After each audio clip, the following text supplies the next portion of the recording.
અમદાવાદથી હાલ મહત્વપૂર્ણ સમાચાર સામે આવ્યા, જ્યાં કોર્પોરેશન કમિશનરને પત્ર લખવામાં આવ્યો છે. સ્ટ્રીટ લાઇટ વિભાગ વડા સામે ફરિયાદ મામલે પત્ર લખવામાં આવ્યો. સામાજિક અગ્રણી અને વકીલે પત્ર લખીને માંગો કરી છે.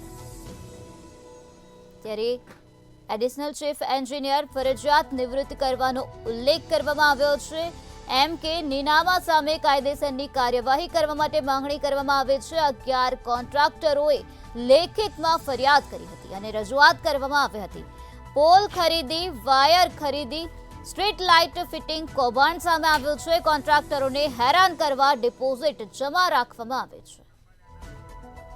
ત્યારે આજ મુદ્દે વધુ માહિતી આપવા માટે આપણી સાથે સંવાદદાતા મેહુલ દુધરેજિયા જોડાઈ ગયા છે.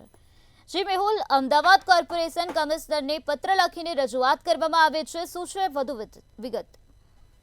જે પ્રમાણે અમદાવાદના એક સામાજિક અગ્રણી વકીલે અમદાવાદ મ્યુનિસિપલ કમિશનર પત્ર લખ્યો છે અને પત્ર અંદર જણાવ્યું છે કે જે પ્રમાણે એમ કે નીનામા નામના જે અધિકારી છે તેના દ્વારા જે પ્રમાણે કૌભાંડ જે છે તેનો આક્ષેપ કરવામાં આવે છે, તેની સામે વિજિલન્સ તપાસની પણ જે માંગ છે તે કરવામાં આવે છે. તેને ફરજિયાત નિવૃત્ત કરવાની માંગ છે તે પણ આ પત્ર અંદર કરવામાં આવે છે. આ સાથે 11 કોન્ટ્રાક્ટરો જે છે તેઓએ પણ જે ફરિયાદ જે છે તે કરી હતી કે જે વીજ પોલની ખરીદી, કેબલની અંદર ખરીદી, સ્ટ્રીટ લાઇટના પોલ લગાવવાની અંદર પણ જે ક્યાંક ને કૌભાંડ કરતા હોય અને તેઓની જે મિલકત છે તે મિલકતની પણ તપાસ કરવાની માંગ છે તે કરવામાં આવી છે. હાલ જે તેની સામે તપાસ શરૂ કરવામાં આવે તો તેને તેના હોદ્દા ઉપરથી હટાવી અને બીજી કોઈ વ્યક્તિને જે સ્ટ્રીટ પોલ ના જે વડા એટલે કે ઇલેક્ટ્રિક વિભાગના જે વડા છે તે બનાવવાની માંગ પણ કરવામાં આવી છે.